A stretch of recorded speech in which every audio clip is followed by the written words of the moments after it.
Hello दोस्तों, कैसे हैं आप सब। स्वागत है आप सभी का कॉमिक वर्ल्ड चैनल पर। तो चलिए दोस्तों, शुरू करते हैं राज कॉमिक्स में कोबी, भेड़िया और तिरंगा का 2-in-1 कॉमिक विशेषांक घातक जंगल। संजय गुप्ता पेश करते हैं घातक जंगल। असम के जंगल के इस हिस्से का अधिकतर भाग इंसानी चहल पहल से दूर है, क्योंकि ये हिस्सा भयंकर विषयुक्त सांपों, खतरनाक बिच्छुओं और हिंसक मांसखोर जंगली जानवरों से भरा हुआ है। ये जानलेवा जानवर इधर आने वाले को दुश्मन समझते हैं और उस पर वार करने में कंजूसी नहीं करते। ये बात इस जंगल का बच्चा बच्चा जानता है, तभी कोई जंगल के इस हिस्से की तरफ आने का साहस नहीं करता। लेकिन पहुंचने वाले कहीं भी पहुंच जाते हैं। मुझ पर हमला करना बेकार है। मैंने इस बात की पूरी तैयारी की हुई है कि जो दांत मेरी ड्रेस से टकराएं, वे इस ड्रेस में दौड़ते तेज करंट से भस्म हो जाएं। आओ, तुम्हारा भी इंतज़ाम है मेरे पास। इस डिवाइस के रूप में जिससे निकलने वाली तरंगें तुम्हारे दिमागों से टकराकर उनमें खलबली मचा देंगी और कुछ ही सेकंडों में तुम्हें हमेशा के लिए शांत कर देंगी। अब मेरे लिए तुम्हारे शरीरों को रौंद कर आगे बढ़ना मुश्किल नहीं। लेकिन क्या ये वही जगह है जिसकी मुझे तलाश है? ओह खच! खतरनाक जंगली जानवरों के बीच इंसान, मुझे ऐसी ही उम्मीद थी। इन इंसानों को भी इन जानवरों की तरह चित्त करना है। बिजली की तरह लहराए उस जिस्म को सभी को चित्त करने में कुछ ही सेकंड का समय लगा। हेल्प! जंगली होकर अंग्रेजी बोल रहा है, यानी तू जंगली के वेश में शहरी है। तू मुझे वहाँ पहुँचाएगा जहाँ मुझे पहुँचना है, लेकिन ऐसा तू आराम से नहीं करेगा। उसके लिए मुझे तेरे शरीर की खाल को छिलके की तरह उतारना होगा। मुझे रास्ता बता। इधर। इस पेड़ पर बनी खो में हाथ डालने के बाद रास्ता बनेगा, ये उस कमबख्त ने बड़ी मुश्किल से बताया, लेकिन एकदम सही बताया। इस स्थान पर जगह जगह ऐसे कैमरे लगे हुए हैं जो इस जगह में दाखिल होने वाली चींटी की भी तस्वीरें यहाँ के कंट्रोल रूम में भेज देते हैं। लेकिन वे कैमरे मुझे नहीं पकड़ सकते, क्योंकि मेरी ड्रेस दुनिया के बड़े से बड़े कैमरों को धोखा दे सकती है। इसलिए मुझे कैमरों की चिंता छोड़कर उस जगह पहुँचना होगा जहाँ से इस जगह रहने वाले सैकड़ों लोगों को सांस लेने के लिए ताज़ी हवा और वातानुकूलित माहौल प्रदान किया जाता है। यहाँ मुझे सिर्फ इतना करना है कि छोटे से कंटेनर में भरी गैस को यहाँ के यंत्रों में डाल देना है। बाकी का काम अपने आप हो जाएगा। हो गया। कोई मुझे रोकने वाला नहीं रहा, किसी को संभलने का मौका नहीं मिला। अब मैं यहाँ मौजूद इस मदर कंप्यूटर से जो चाहे करूँ, किसी को कोई एतराज़ नहीं होगा। काफ़ी देर तक उसकी उंगलियाँ मदर कंप्यूटर से खेलती रहीं और फिर मेरा काम पूरा हुआ। अब इसकी किसी को ज़रूरत नहीं। उसके घूंसे के तेज़ वार ने मदर कंप्यूटर को चकनाचूर कर दिया। अब मेरा यहाँ ठहरना बेकार है। सब कुछ इतनी आसानी से हो जाएगा ये तो मैंने सोचा ही नहीं था। सचमुच सब कुछ बहुत ही आसानी से हुआ था। लेकिन ये जंगल था और ये कोई नहीं जानता था कि जंगल में कब सामने आ खड़ी हो वो मुश्किल जिसका नाम भेड़िया था। यहाँ से गए उल्लू से मुझे पता लगा कि तूने यहाँ कुछ जानवरों को मौत के घाट उतारा, कुछ जंगलियों की जान ली। ऐसा तूने क्यों किया मैं नहीं जानता। सिर्फ इतना जानता हूँ कि तुझे उन जानों का हिसाब चुकाना होगा। पहला बार करके तू मेरे शरीर में दौड़ते करंट से इसलिए बच गया क्योंकि उस समय तू हवा में था। अब ज़मीन से तुझे अर्थ मिल रहा है, इसलिए तेरा यह हाल हुआ है। चल रास्ता छोड़ मेरा। उफ, इसके शरीर में तो तेज़ विद्युत प्रवाह दौड़ रहा है, जिसकी वजह से मैं उसे छू भी नहीं पा रहा हूँ। इस तरह तो यह हत्यारा मेरे हाथों से निकल कर भाग जाएगा। मैं उसे भागने नहीं दूंगा। अगर ज़मीन पर रहकर मुझे विद्युत का झटका लगता है तो मैं ज़मीन पर पाँव ही नहीं रखूँगा। इस तरह हवा में रहकर इसके होशों को ठिकाने लगाऊंगा। भेड़िया ने दुश्मन से निपटने का एक नया तरीका ढूंढ लिया था, लेकिन तरीकों की दुश्मन के पास क्या कमी थी। इस यंत्र से निकली तरंगे हाथी तक को पछाड़ सकती हैं। आह! तेरी क्या औकात है? अब जा अपने दिमाग को नीचे खाई में मौजूद नदी में जाकर ठंडा कर। अभी मेरा काम खत्म नहीं हुआ है। मैंने कई वर्षों की मेहनत के बाद जो हासिल किया उसका तब तक कोई फ़ायदा नहीं जब तक मैं इसे लेकर इस जंगल से बाहर न निकल जाऊं। और ये इतना आसान नहीं जितना मैंने सोचा है। असम के जंगलों में जो हुआ था उसके कारण उस दिल्ली में हलचल मचने वाली थी जहाँ से सारे देश का निज़ाम चलता है। और दिल्ली शहर तिरंगा का शहर था। आकाश में रोशन हुआ सुरक्षा चक्र बता रहा है कि मुझे जल्दी पुलिस हेडक्वार्टर पहुँचना चाहिए। लेकिन फ़िलहाल मुझे वहाँ पहुँचने में थोड़ा समय लगने वाला है, क्योंकि इस समय मैं जिस गाड़ी के पीछे हूँ उसमें वे हथियार भरे हुए हैं जिनकी मदद से दिल्ली में आतंकवादी गतिविधियों को हवा दी जाएगी। और ऐसा मुझे हरगिज़ मंजूर नहीं। गाड़ी चलाने वाले होश कायम न रख सके तो गाड़ी अपने आप लड़खड़ा कर रुक गई। अब मुझे इस बंद गाड़ी को खोल कर देखना है कि इसके बारे में मुझे जो खबर मिली थी वो सच्ची थी या नहीं, सच्ची थी या झूठी। ओह, उफ, ये क्या मुसीबत है। इस मुसीबत को पागल गोरिल्ला कहते हैं, जिसे खास तौर पर तिरंगी कपड़ेधारी जिस्म को ख़त्म करने के लिए ट्रेन किया हुआ है। इसलिए तुझे खबर पहुंचाकर इस गाड़ी तक पहुंचाया गया था। दूर दराज के जंगलों से मंगाया ये पागल गोरिल्ला तुझे खत्म कर देगा और फिर हम आराम से भारत की इस राजधानी को हथियारों की मंडी बनाकर सारे देश में तबाही मचा देंगे। जो तुम ख्यालों में बना रहे हो वो किले हैं हवाई। 7 जन्म भी तुम नहीं मचा सकते इस देश में तबाही। भड़ाक। अब मुझे इस पागल गोरिल्ले को भी पछाड़ना है जिसे मुझे ख़त्म करने के लिए ट्रेंड किया गया है, और इसके लिए मुझे इस पर अपने कई भरपूर वार करने होंगे। ओह, इस पागल गोरिल्ले की मोटी चमड़ी पर मेरे किसी भी वार को कोई असर नहीं हो रहा। इस तरह तो ये मेरे लिए बहुत बड़ी मुसीबत बन जाएगा। उफ, मुझे इसे जल्दी ही ठिकाने लगाना होगा, लेकिन सवाल है कि कैसे। सवाल उठा तो जवाब भी सामने आया। इस कठोर चमड़ी वाले पागल गोरिल्ले को ठिकाने लगाने का एक रास्ता है, बिजली के उस ट्रांसफार्मर के रूप में। बस मुझे इसका इंतज़ाम करना है कि वह गोरिल्ला उस ट्रांसफार्मर पर अपनी भरपूर ताकत से वार करे। उफ! उस पागल गोरिल्ले की समझ में यह आ गया था कि अगर उसे अपने दुश्मन तिरंगी जिस्म को ख़त्म करना है तो उसे उस पर भरपूर वार करना होगा, और उसने वैसा किया भी। लेकिन उसे क्या मालूम था कि इस बार उसने जिन 3 रंगों पर वार किया था वो इंसानी जिस्म नहीं बल्कि बिजली का वो ट्रांसफार्मर था जिसमें वह 11,000 वोल्ट का करंट दौड़ रहा था, जो कैसी भी खाल को भस्म करने की ताकत रखता हो। इस गोरिल्ले को मेरे तिरंगी जिस्म को ख़त्म करने के लिए ट्रेन किया गया था, इसलिए मैंने अपना 3 रंगी लबादा उस ट्रांसफार्मर पर डाल दिया जिस पर वह पागल गोरिल्ला झपटा और अपना बंटाधार करा बैठा। पुलिस इधर ही आ रही है, अब बाकी का काम और अपराधियों को पुलिस संभाल लेगी। मैं चलता हूँ, क्योंकि मुझे अभी नए लबादे का इंतज़ाम करके वहाँ पहुँचना है जहाँ से रोशन होता है सुरक्षा चक्र। मैं आ गया कमिश्नर साहब। कहिए, क्यों बुलाया? पुलिस हेडक्वार्टर पर मौजूद यह सुरक्षा चक्र रोशन करके आज तो मैं कमिश्नर ने नहीं, हमने बुलाया तिरंगा। गृह मंत्री जी, आपने मुझे बुलाया? हाँ, समस्या ही ऐसी है जिसके लिए तुम्हें बुलाना ज़रूरी था। समस्या क्या है? नीचे ऑफिस में चलो, सब बताता हूँ। आने वाले समय का सबसे भयंकर संकट है परमाणु युद्ध का संकट। विश्व का हर देश किसी न किसी रूप में इस परमाणु युद्ध के संकट से निपटने की तैयारी करने में जुटा हुआ है, और इसके लिए ज़रूरी है स्वयं को परमाणु अस्त्रों से लैस करना, ताकि आने वाले समय में कोई भी देश दूसरे देश को आंखें ना दिखा सके। और इसके लिए प्रत्येक देश एक दूसरे से बढ़कर परमाणु हथियार बनाने में व्यस्त है। हालांकि ऐसे हथियारों के निर्माण और परीक्षण पर पाबंदी लगी हुई है, लेकिन फिर भी गुप्त रूप से हर देश में पूरे जोर शोर से परमाणु हथियारों को बनाने का काम हो रहा है। हमने भी गुप्त तरीके से परमाणु हथियारों का निर्माण आरंभ कर दिया। हमने उन परमाणु हथियारों के निर्माण के लिए असम के जंगल के एक ऐसे हिस्से को चुना जहाँ जंगलवासी भी पहुँचने से डरते थे। हमने वहाँ ज़मीन के नीचे एक अत्याधुनिक लैब बनवाई और अपने सैकड़ों अनुभवी वैज्ञानिकों को उसी अंडरग्राउंड लैब में सारी सुविधा प्रदान की। कई वर्षों की अथक मेहनत के बाद कुछ दिनों पहले हमारे वैज्ञानिक आकर सफल हो गए। उन्होंने मिसाइलों को हमारे दुश्मन देशों का टारगेट लेकर सेट कर दिया, और इन मिसाइलों को बनाने का सारा प्रोग्राम और उसकी सारी संचालन प्रक्रिया उसी लैब में स्थित एक मदर कंप्यूटर में फीड कर दी। चूँकि उस मदर कंप्यूटर पर नज़र रखने के लिए हमने अपने कार्यालय के कई विशिष्ट व्यक्ति तैनात कर रखे हैं, इसलिए असम की लैब में सेट उस कंप्यूटर और लैब का संबंध हमारे कार्यालय से भी जुड़ा हुआ है। कल आधी रात को अचानक हमारा वो संबंध टूट गया। हमने हर तरीके से उस लैब से संपर्क स्थापित करने का प्रयत्न किया, लेकिन कहीं से भी सफलता नहीं मिली। अब असम में क्या हो रहा है, वहाँ लैब में मौजूद सभी वैज्ञानिक क्या कर रहे हैं, ये हमें नहीं मालूम। यह स्थिति बेहद रहस्यपूर्ण है, और ऐसा क्यों है ये जानने के लिए हम तुम्हें असम में स्थित उस लैब में भेजना चाहते हैं। मामला देश की सुरक्षा का, इसलिए हमें आशा है कि तुम इनकार नहीं करोगे। आप मुझे ही असम क्यों भेजना चाहते हैं?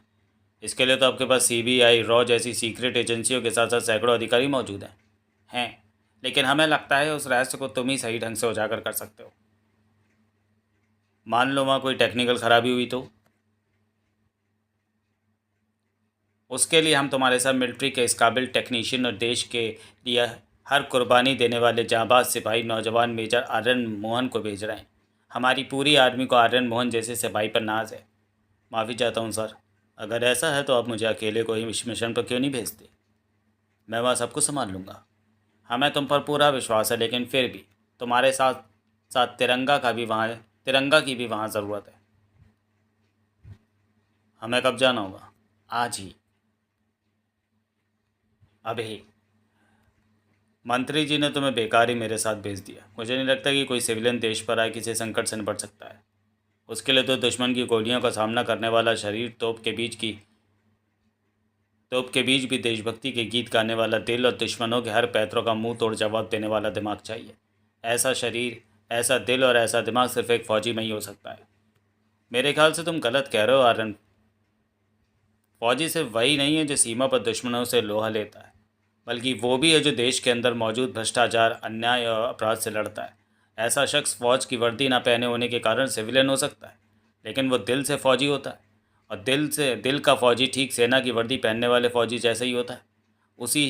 उसी की तरह देश की सेवा करने वाला, उसी की तरह देश के दुश्मनों के छक्के छुड़ाने वाला। बोलते अच्छा, लेकिन जल्दी तुम्हारी बोलती बंद हो जाएगी, क्योंकि असम के जंगलों में जो मुश्किलें सामने आएगी उसके तुम आदी नहीं हो। गिरकी बन जाएगी तुम्हारी। असम के जंगल में आखिर वो रहस्यमय नकाबपोश कौन था जो पूरी तैयारी के साथ जंगल के उस हिस्से में मौजूद था, जो जंगल का वर्जित हिस्सा कहलाता है? वो वहाँ क्यों था? उसके वहाँ होने का क्या मकसद था? ओ, डर गए ना जेन? सचमुच तुमने तो मुझे डरा ही दिया था। अचानक भेड़िया चौंका। अरे ये क्या हुआ तुम्हारे हाथ पर? ये घाव कैसा? कहाँ चोट लगी तुम्हें? चोट मेरे हाथ पर? मुझे तो पता ही नहीं चला कि मेरे इस हाथ पर चोट कब और कहाँ लगी। ज़रा मुझे दिखाओ, मैं उसे देखता हूँ। अगर ये घाव गहरा हुआ तो मैं इलाज के लिए फूजो बाबा के पास ले चलता हूँ। ओह नहीं भेड़िया, रहने दो, ये ऐसे ही ठीक हो जाएगा। आह, ऐसे कैसे ठीक हो जाएगा? दिखाओ मुझे। ज़बरदस्ती देखने के चक्कर में भेड़िया के हाथ जेन के घाव पर लगा तो जेन के कंठ से चीख निकल गई। और यही गजब हो गया, क्योंकि जेन की दर्द भरी चीख ने उस जानवर को जगा डाला था जिसका नाम कोबी था। मेरी जेन को इतना कष्ट पहुंचाया तूने कि उसे चीखने के लिए मजबूर होना पड़ा। मैं तेरी सारी हड्डियों को चीखने के लिए मजबूर कर दूंगा। अबे जेन को कष्ट पहुंचाने से पहले इतना तो सोच लिया होता कि इसका जानवर, मेरा मतलब है आदमी, आसपास ही कहीं होगा। उसने जेन की चीख सुन ली तो आकर आफत कर देगा। कोबी रुको। यहाँ रुकने का कोई मतलब नहीं है, चलो मेरे साथ। और इससे पहले कि भेड़िया संभलता कोबी ने जेन को उठाया। और इससे पहले कि भेड़िया संभलता कोबी जेन को लेकर उसकी आंखों से ओझल हो गया। लेकिन जल्दी वो वापस लौटने को उतावला उठा। ओह, तुम्हारे हाथ पर यह घाव, ज़रूर तुम्हें ये चोट भेड़िया ने मारी होगी। मैं तुमसे बहुत प्यार करता हूँ, इसलिए वो तुमसे जलता है और तुम्हें नुकसान पहुँचाना चाहता है। मैं अभी वापस लौटकर उसकी खाल उधेड़ता हूँ। ठहरो कोबी, तुम बेकार ही भेड़िया पर गुस्सा हो। मेरे हाथ में चोट उसने नहीं मारी। तो किसने मारी? वो वो आज सुबह जब मैं जंगल में सैर कर रही थी तो एक काले तेंदुए ने मुझे पंजा मार दिया। ये उसी के पंजे का घाव है। काला तेंदुआ? मैं अभी आया। कहाँ चले? वैसे ही ज़रा घूमने जा रहा हूँ, अभी हवा पानी बदल कर आता हूँ। हवा पानी तो उसे बदलनी ही थी। गोभी से बचकर भागेगा? भाग। हाँ तो बेटा, काले तेंदुओं, जंगल के कोने कोने से ढूंढ कर मैं तुम्हें ये ले आया हूँ। अब शराफत से मुझे ये बताओ कि मेरी जेन के हाथ पर पंजा मारकर उसे किसने घायल किया था? बताओ, नहीं तो सबकी खाल उधेड़ दूंगा। धड़ाक। बोलो, नहीं तो सबकी हड्डियों का सूरमा बना दूंगा। जैसे जैसे कोबी का गुस्सा बढ़ता जा रहा था वैसे वैसे काले तेंदुए के झुंड की जान का खतरा भी बढ़ता जा रहा था। अचानक आए कोबी का वार के घुसने रोका मैंने, क्योंकि जो तुम कर रहे हो उससे तो इस जंगल के काले तेंदुए की प्रजाति ही खत्म हो जाएगी। तिरंगा? तुम तिरंगा ही हो ना? लेकिन तुम तो इन जंगलों से बहुत दूर रहते हो। मुझे यही उपदेश देने वहाँ से यहाँ आए हो तुम? नहीं, मेरा यहाँ आने का मकसद कुछ और है। तुम्हें यहाँ इन जानवरों पर जुल्म करते देखा तो सोचा चलकर तुम्हें उपदेश ही दे दूँ। मैं इन जानवरों पर जुल्म कर रहा हूँ? कहाँ जुल्म कर रहा हूँ यार? मैं तो इनसे बड़े प्यार से पूछ रहा हूँ कि भैया बता दो मेरी जेन के पंजा किसने मारा, लेकिन ये प्यार की भाषा समझ ही नहीं रहे। पिछली बार जब मैं भेड़िया से मिला था तो उसने बताया था कि ये बहुत औंधी खोपड़ी है, इसे दूसरे तरीके से समझाना होगा। तुम्हारी जेन को पंजा लगा है तो उससे तो तुम्हारी जेन घायल भी हुई होगी। हाँ, तो भैया तुम यहाँ इन तेंदुओं के चक्कर में अपना टाइम क्यों ख़राब कर रहे हो? तुम्हारी जेन घायल है, उसके पास जाओ, उसके घाव को देखो, उसकी मरहम पट्टी करवाओ। वो तो बेचारी दर्द से तड़प रही होगी। जेन दर्द से तड़प रही होगी? बात तो तुम्हारी ठीक है। मैं इन तेंदुओं को छोड़कर उसके पास जाता हूँ, फिर मिलूँगा। ठीक तभी मेजर आर्यन भी नीचे आ गया। ये जंगली कहाँ भागे जा रहे हो? रुको वरना गोली मार दूंगा। कोबी तूफान की तेज़ी से वापस लौटा। क्या बोला अभी तूने? गोली? गोली बोला ना? गोली नहीं, बोली बोली बोला। ये बोला कि तुम्हारी बोली बहुत मीठी है, एकदम शहद जैसी। वो तो है, वो तो है, खैर मैं चलता हूँ। लेकिन क्यों उस मुसीबत को दावत दे रहे हो आर्यन? जाने दो उसे। कौन था वो? तुम उसे कैसे जानते हो? मैं पहले भी इस जंगल में आ चुका हूँ, इसलिए मैं इसे जानता हूँ। इसका नाम कोबी है। ये अपने साथी भेड़िया के साथ जंगल की रक्षा करता है। वो बुरा नहीं है, लेकिन जब कोई उसे चुनौती देता है तो वो उसके लिए बहुत बुरा बन जाता है। वो मेरे लिए क्या बुरा बनता? एक गोली उसके भेजे के अंदर करता तो हमेशा के लिए ठंडा हो जाता। तुम सिर्फ एक गोली की बात कर रहे हो। एक गोली का 1,000 गोली भी कोबी का कुछ नहीं बिगाड़ सकती। खैर छोड़ो, कोबी नाम के उस खतरे को मैंने समझा बुझा कर टाल दिया। आओ हम अपनी मंजिल की तरफ बढ़ें। लेकिन जंगल में खतरों की कहाँ कमी थी? उफ, ये क्या! हम पर हमला किया जा रहा है। हमारे लिए बेहतर यही होगा कि हर समय हम समय रहते उस हमले का जवाब दें। ओ नहीं! थाए! नहीं आर्यन, रुक जाओ! तिरंगा आर्यन को रोक पाता उससे पहले उसकी गन से गोली निकली और एक जंगली के कंधे को चीरती गुजर गई। इसी के साथ मानो वहां भूचाल आ गया। कुबेरा, बकारी, मुचेला, कुचेला! इन्होंने हम पर खतरनाक हथियार फेंकने शुरू कर दिए। फेंकना ही था, क्योंकि तुमने उनके एक आदमी पर गोली जलाकर यह साबित कर दिया कि हम उनके दुश्मन हैं। जबकि इनके हाथों में जो फूल नजर आ रहे थे उससे ये साबित हो रहा था ये हमें दोस्त समझ रहे हैं। और इन्होंने हम पर जो कीचड़ फेंक कर मारी थी वो शायद दोस्तों का स्वागत करने की इनकी परंपरा है। ओह, अब क्या करें? अब हम कुछ नहीं कर सकते, सिर्फ अपना बचाव कर सकते हैं। बचाव के साथ साथ मैं तो हमला भी करूंगा। ये बेवकूफ़ी दोबारा मत करना। अगर तुमने दोबारा गोलियां चलाई तो ये हमारी बोटी बोटी नोच डालेंगे। तो फिर क्या करें? इनकी तो संख्या भी बढ़ती जा रही है और हमला भी। कुछ तो करना ही होगा, इसमें हमारी जान भी बच जाए और इन जंगलियों को कोई नुकसान भी ना पहुंचे। इसके लिए मेरी ये फ्लेयर लाइट एकदम ठीक रहेगी। इसकी तेज चमक इन जंगलियों की आंखें चौंधिया कर इन्हें यहाँ से भागने के लिए मजबूर कर देगी। बीचो मीचो! तुम्हारी फ्लेयर लाइट काम कर रही है, वे भाग रहे हैं। जल्दी! सभी भाग गए। शुक्र है जान बची। ओ, नहीं बची। इस भयानक जानवर को लेकर ये जंगली वापस लौटे। ये विचित्र शैतानी जानवर की कोई बड़ी ताकत है और हमारी मौत। बचो! बचना क्या है, अभी इसे अपना निशाना बनाता। ओह, शिकार बनाने के चक्कर में शिकार बन गया। इस पर उस शैतान प्राणी का वार नहीं होना चाहिए, वरना इसका राम नाम सत्य हो जाएगा। अपने आप को संभालो आर्यन, मैं इस शैतान को संभालता हूँ। उफ, फड़ाक! उफ, इसमें बला की ताकत भी और गजब की फुर्ती भी। साथ ही इसका शरीर ऐसा चट्टान सा है जिस पर मेरी ढाल के वार का कोई असर नहीं हो रहा, जबकि इसका हर वार ऐसा है जैसे कई हाथियों ने एक साथ टक्कर मार दी हो। इसे कैसे ठिकाने लगाऊं कुछ समझ में नहीं आ रहा। ओह! उस प्राणी को ठिकाने लगाने की सोचता तिरंगा अचानक जंगलियों द्वारा उछाले गए सैकड़ों रस्सियों के फंदे में फंस गया। उफ! अब तिरंगा खुद ठिकाने लगने जा रहा था। हाथ तिर उस शैतान प्राणी के चौड़े हाथ तिरंगा के सिर को तरबूज की तरह फोड़ डालने को बड़े थे, लेकिन वे हाथ तिरंगा के सिर को छू पाते उससे पहले ही उस प्राणी के हाथों से शिकंजे की तरह कस गए वे हाथ जो जंगल के जल्लाद के नाम से प्रसिद्ध भेड़िया के हाथ थे।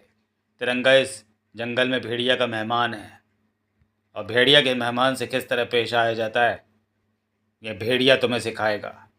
धड़ाक! मिया पीपा! जैसे तुम्हारा दैवीय प्राणी भागा है वैसे तुम भी तुम दबाकर भाग जाओ, नहीं तो भेड़िया का कहर तुम सब पर भी टूटेगा। जंगल के जल्लाद की इस गर्जना के आगे एक भी जंगली वहाँ नहीं ठहरा। शुक्रिया दोस्त, सही समय पर अगर तुमने हमें बचा लिया। इस तरफ से चमकती रोशनी देखी तो मैं इधर निकल आया। लेकिन तुम जंगल में कैसे? अरे, ये कौन है तुम्हारे साथ? ये भारतीय सेना के मेजर आर्यन है और मुझे इनके साथ तुम्हारे इस जंगल में देश को एक बहुत बड़े संकट से बचाने आना पड़ा। आर्यन बीच में बोल पड़ा। एक मिनट मिस्टर तिरंगा, तुम अपने इस जंगली दोस्त को कुछ बताओ। उससे पहले ही मैं तुम्हें बता देना चाहता हूँ कि हम यह जिस मिशन के लिए हैं वो टॉप सीक्रेट है। मुझे मालूम है, हालांकि भेड़िया को सब कुछ बताने में कोई बुराई नहीं है, फिर भी मुझे इस मिशन की गोपनीयता का ख्याल है। इसलिए मैं भेड़िया को वही कुछ बताऊंगा जो भेड़िया को बताना चाहिए। तुम यहाँ जिस भी उद्देश्य से आए हो तिरंगा, उसमें जंगल हमारे देश की भलाई निहित होगी, इसलिए मुझे कुछ भी जानने की इच्छा नहीं। वैसे मैं बता दूँ, तुम्हारा यहाँ आने का जो भी उद्देश्य है उसका संबंध जंगल के उस क्षेत्र से है जो वर्जित क्षेत्र कहलाया जाता है, क्योंकि मेरी वहाँ एक ऐसे शख्स से मुठभेड़ हो चुकी है जो शहरी ज़िंदगी से संबंध रखता था और जिसके पास कई आधुनिक साधन थे। तुम वर्जित क्षेत्र की तरफ जा रहे हो, इसलिए यह भेड़िया चिन्ह अपने साथ रखो। ये चिन्ह तुम्हारी सुरक्षा करेगा।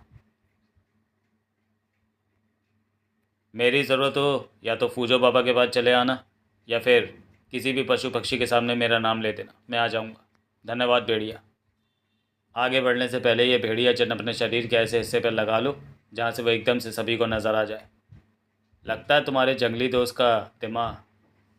दोस्त की तरह तुम्हारा दिमाग भी फिर गया। भला ये बेकार सा निशान इन जंगल में हमारी क्या रक्षा करेगा? इसे लगाओ, अपने आप पता लग जाएगा। ना चाहते हुए भी आर्यन को भेड़िया चिन्ह अपने शरीर पर टांगना पड़ा और उस समय वो दंग रह गया जब भेड़िया चिन्ह की उपयोगिता सामने आई। ये भेड़िया देवता की सुरक्षा में है, जाने दो इन्हें। मेजर आर्यन को जंगल के इंसान क्या जानवर भी भेड़िया चिन्ह का सम्मान करते हुए दिखाई दिए। कर्र। जल्दी दोनों उस जगह पहुंचे जहां उन्हें पहुंचना था। यहाँ मौजूद लैब के मैप के अनुसार उस लैब में पहुंचने के दो रास्ते हैं। एक यहाँ से 5 किलोमीटर दूर स्थित काली नदी नामक नदी के किनारे बनी पहाड़ी खाई के बीच से होकर जाता है और दूसरा यहीं कहीं है जो इस पेड़ की कोह में हाथ डालकर खुलेगा। तुम्हारे उस कोह में हाथ डालते ही सामने मौजूद पहाड़ी दो हिस्सों में बट रही है और सामने आ रहा है अंडरग्राउंड लैब में जाने का रास्ता। आओ अंदर चलें और उस रहस्य को जाने जिसने सभी को चिंता में डाल रखा है। रहस्य आंखों को आश्चर्य से चौड़ा कर देने वाला था। ओह, यहाँ तो सभी टेक्नीशियन, सभी सुरक्षाकर्मी लंबी बेहोशी की हालत में पड़े हैं। अपने आप को संभालो आर्यन, ये किसी अत्यंत घातक गैस के प्रभाव से बेहोश हुए हैं और उस गैस का कुछ अंश अभी भी यहाँ के वातावरण में मौजूद है। यहाँ कोई बहुत बड़ी ट्रेजिडी हुई है और हमें मदर कंप्यूटर रूम में जाकर ही उसका पता लग सकता है। मदर कंप्यूटर रूम का तो और भी बुरा हाल था। मदर कंप्यूटर नष्ट हो चुका है। इसका क्या मतलब हुआ? मैं मदर कंप्यूटर से जुड़े बाकी कंप्यूटर का निरीक्षण करता हूँ, शायद उससे कुछ पता चले। जल्द ही आर्यन के कंठ से आतंक से लबालब भरे स्वर निकले। ओह नो, नो, क्या हुआ? किसी ने यहाँ मौजूद परमाणु मिसाइलों के सारे प्रोग्राम को तो इरेज कर ही दिया है, साथ ही परमाणु मिसाइलों के प्रोग्राम में उनके ब्लास्ट होने का प्रोग्राम भी डाल दिया है।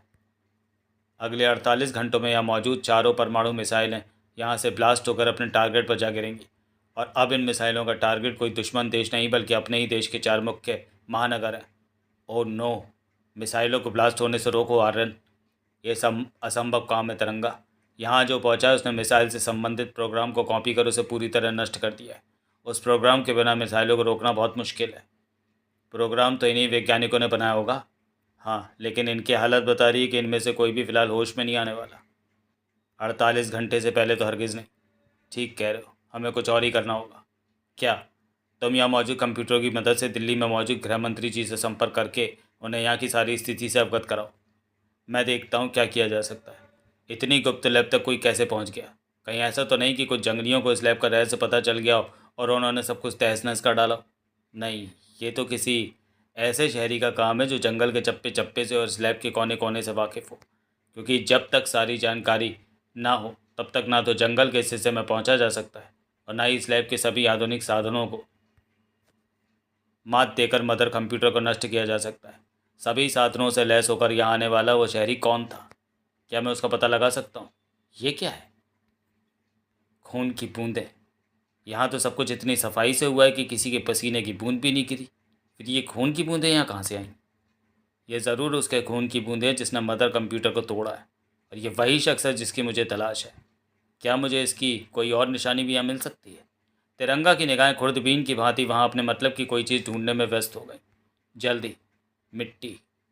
ये मिट्टी निश्चय ही किसी के जूते में फंसकर यहाँ आई है, लेकिन किसके? इस लैब का तो ऐसा सिस्टम है, यहाँ से तो कोई भी बाहर नहीं जा सकता। यानी ये मिट्टी उसी के जूतों में फंसकर यहाँ आ सकती है जो बाहर से अंदर आया, और बाहर से अंदर तो वही शख्स आया था। एक मिनट, इस मिट्टी का रंग कुछ अजीब सा है, लाल रंग। आमतौर पर मिट्टी इस रंग की नहीं होती और स्लैब के आसपास की मिट्टी इस रंग की नहीं है। ये तो जंगल के किसी और हिस्से की मिट्टी है। हो सकता है वो वापस उसी जगह गया हो। अब मुझे ये जानना है ये मिट्टी जंगल के उस हिस्से की है, किस हिस्से की है? और ये बात मुझे एक ही शख्स बता सकता है, भेड़िया, जो इस समय मौजूद होगा फूजो बाबा के घर पर। तिरंगा, तुम यहाँ? हाँ भेड़िया, एक ऐसी समस्या के साथ जिसका हल अगर तुरंत ही नहीं निकला तो अनर्थ हो जाएगा। तिरंगा ने सब कुछ भेड़िया फूजो को बता दिया। सब कुछ सुनने के बाद, ये तो सच में बहुत ही भयावह स्थिति है।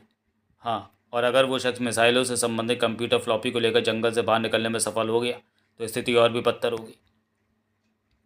फिलहाल तो जंगल से कोई भी शहरी बाहर नहीं निकला, क्योंकि अगर ऐसा होता तो जंगल से बाहर निकलने वाले सभी रास्तों पर तैनात मेरे द्वारा सिखाए गए पशु पक्षी मुझे इसकी सूचना तुरंत देते।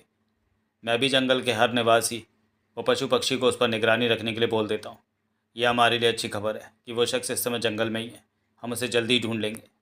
उसे ढूंढने का एक क्लू तो मेरे पास है, बस मुझे इतना पता चलना चाहिए कि इस जंगल में लाल मिट्टी किस हिस्से में पाई जाती है।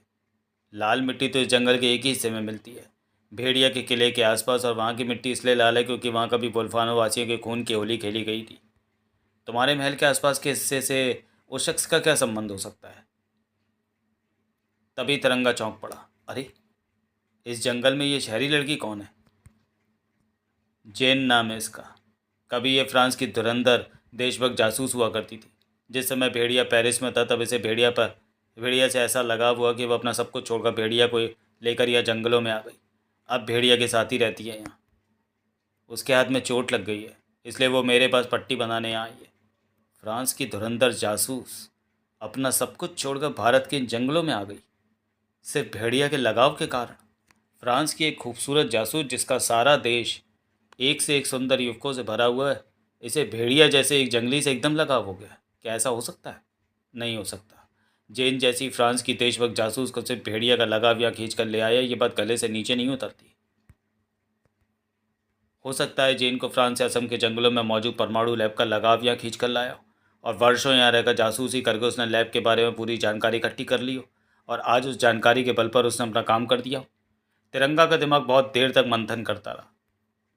आखिर वह नतीजे पर पहुंचा। शक की सभी सुइयां जेन पर ही आकर ठहर रही हैं, क्योंकि जंगल के वासियों और पशु पक्षियों ने किसी भी शहरी या बाहरी व्यक्ति को जंगल में आते नहीं देखा। क्या सोचने लगे तिरंगा? बताओ, इस शख्स को ढूंढने के लिए क्या करना चाहिए? बताऊंगा, लेकिन अभी नहीं। अभी तो मुझे किसी बेहद ज़रूरी काम से कहीं जाना है। जंगल में रात की चांदनी जिन्हें आकर्षित करती है उसमें जेन भी एक है, लेकिन आज जेन की किस्मत में रात की चांदनी का आनंद लेना नहीं लिखा था। एक हाथ ने जेन के जिस्म और एक ने उसके मुंह को जकड़ लिया था, और फिर एक बार ने दिखाया वो कमाल। जेन की गर्दन झूल गई, और अब खुद जेन का शरीर नकाब पोष के कंधे पर झूल रहा था। जल्दी जेन को होश आया। एह, ये मैं कहाँ हूँ? जंगल की एक गुफा में, एकदम सुरक्षित। लेकिन तुम्हारा सुरक्षित रहना इस बात पर निर्भर करता है कि तुम मुझे वो कंप्यूटर फ्लॉपी वापस करो जिसे तुमने जंगल में मौजूद एटॉमिक लैब से हासिल किया है। Computer floppy? Atomic lab? ये तुम क्या कह रहे हो? मुझे कुछ समझ नहीं आ रहा। भोली बनकर मत दिखाओ। इस जंगल में मौजूद एटॉमिक लैब के जिस सिस्टम को ख़त्म करने के लिए तुम फ्रांस से असम आई थी, उसमें तुम सफल हो चुकी हो, और सारे एटॉमिक प्रोग्राम को एक फ्लॉपी में कॉपी कर तुम यहाँ से निकल जाने की फिराक में हो। लेकिन अब ऐसा नहीं होगा। तुम्हें वो फ्लॉपी मुझे देनी होगी। क्या बकवास कर रहे हो तुम? मेरे पास कोई फ्लॉपी नहीं है।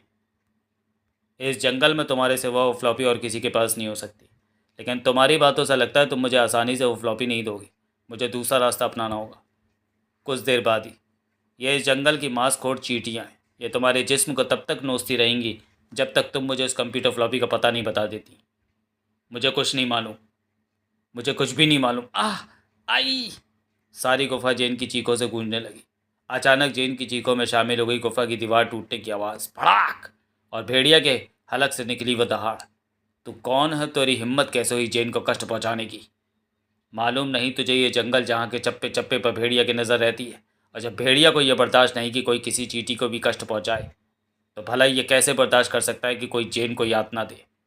जेन को यातना देना बहुत ज़रूरी है, क्योंकि मुझे उससे एक राज उगलवाना है, और जब तक मैं उससे वो राज उगलवा नहीं लूँगा कोई मुझे नहीं रोक सकता, चाहे वो भेड़िया हो या शेर। इस रस्सी से भेड़िया को रोकना चाहता है। भेड़िया के लिए इस रस्सी की औकात कच्चे धागे से ज़्यादा कुछ नहीं। अपने आप को उस रस्सी से आज़ाद करके भेड़िया तोप के गोले सी गति से उस नकाबपोश से जा टकराया। उफ! शुक्र है मेरे टकराने से गुफा की यह कमज़ोर दीवार सिर्फ हिल कर रह गई, टूटी नहीं। लेकिन अब यह दीवार टूटेगी, क्योंकि ये टूटेगी तभी मुझे अपने इस ताकतवर दुश्मन से छुटकारा मिलेगा, क्योंकि गुफा की इस दीवार के पत्थर इसके ऊपर गिरकर इसे बुरी तरह फंसा लेंगे। अब ठीक है, अब मैं आराम से जेन से फ्लॉपी का पता उगलवा सकता हूँ। ओह! इन पत्थरों में इतना वज़न नहीं कि ये भेड़िया की ताकत को दबा पाएँ। उफ़! भेड़िया द्वारा उछाले गए उस पत्थर ने जेन की तरफ बढ़ते नकाबपोश की सुध-बुध छीन ली। और अब तुझे मौत के घाट उतारने से पहले मैं ये देखना चाहूँगा कि तू आखिर है कौन। भेड़िया ने नकाबपोश का नकाब नोच लिया। नकाब के पीछे नजर आने वाले चेहरे ने भेड़िया को उछाल ही डाला। तिरंगा, तुम जेन को यातनाएं दे रहे थे? तुम्ही ने जेन की जान लेनी चाहिए। नहीं भेड़िया, मेरा इरादा जेन की जान लेना नहीं था, बल्कि उससे वो कंप्यूटर फ्लॉपी हासिल करना था जो देश में होने वाली एक बहुत बड़ी तबाही को रोक सकती है। देश को तबाह करने वाली कोई चीज़ जैन के पास है? ऐसा कैसे हो सकता है? ऐसा ही है। मेरी पूरी जांच और सारे सबूत उस बात की तरफ इशारा कर रहे हैं कि जैन अभी भी अपने देश फ्रांस के लिए काम कर रही है। तुम्हारे साथ या जंगल में आकर रहने का इसका एक ही मकसद था, देश की तबाही का इंतज़ाम करना और सारे एटॉमिक प्रोग्राम को अपने देश पहुंचा देना। और इस काम को जैन ने अंजाम दे भी दिया। भेड़िया, ये देशद्रोही है। ये झूठ बोल रहा है। हमारे पास समय बहुत कम है भेड़िया, इसे मेरे हवाले कर दो, नहीं तो सारा देश तबाह हो जाएगा। रुको तिरंगा, मैं जैन से बात करता हूँ। भेड़िया जैन की तरफ पलटा। क्या तिरंगा सच कह रहा है जैन? क्या सचमुच तुम्हारे पास देश को तबाह करने वाला कोई यंत्र है? सच क्या है मुझे बताओ जैन, तुम्हें मेरी सौगंध। भेड़िया ने जैन का कांपता हाथ अपने सिर पर रख लिया। मैं तुम्हारी सौगंध खाकर कहती हूँ भेड़िया, मैं देशद्रोही नहीं। मैंने ऐसे कोई भी काम नहीं किया जिससे इस देश पर कोई भी आ जाए। मैंने किसी भी एटॉमिक प्रोग्राम को नष्ट नहीं किया। मेरे पास कोई कंप्यूटर फ्लॉपी नहीं है। यह सब झूठ है। यह तुम्हारे सर पर हाथ रखकर तुम्हारी कसम खाकर भी झूठ बोल रही है। भेड़िया, जैन कभी भेड़िया से कभी झूठ नहीं बोल सकती। जैन कभी भेड़िया की झूठी कसम नहीं खा सकती। तूने अपनी गलतफहमी की वजह से जैन पर बहुत जुल्म किया है, इसे बहुत सताया है। यह बहुत बड़ा पाप किया है तूने, और इसकी एक ही सज़ा है। तू जंगल से निकल जा अभी, इसी क्षण। लेकिन दोस्त, दोस्त नहीं दुश्मन। इस क्षण के बाद अगर तू जंगल में नजर आए तो भेड़िया तुझे दोस्त के रूप में नहीं दुश्मन के रूप में मिलेगा। और इस जंगल में तुझे भेड़िया की दुश्मनी कितनी महंगी पड़ेगी ये तू खुद ही समझ सकता है। भेड़िया तिरंगा की एक भी सुनने को तैयार नहीं था। उसने तिरंगा को तुरंत ही जंगल से निकल जाने का अल्टीमेटम दे दिया था। अब क्या होगा? क्या तिरंगा जंगल से निकल जाएगा? क्या परमाणु मिसाइलें भारत के महानगरों पर गिर जाएंगी? जैन का क्या रहस्य है? क्या वो सचमुच अपने देश फ्रांस के लिए काम कर रही है? वो फ्लॉपी किसके पास है जो अगर नहीं मिली तो देश हो जाएगा तबाह, और मिल गई तो हो जाएगा देश दुश्मन का मिशन नाकाम, समाप्त। तो चलिए दोस्तों, वीडियो को यहीं समाप्त करते हैं और मिलते हैं कोबी, भेड़िया और तिरंगा के 2-in-1 कॉमिक विशेषांक मिशन नाकाम में। तब तक के लिए धन्यवाद।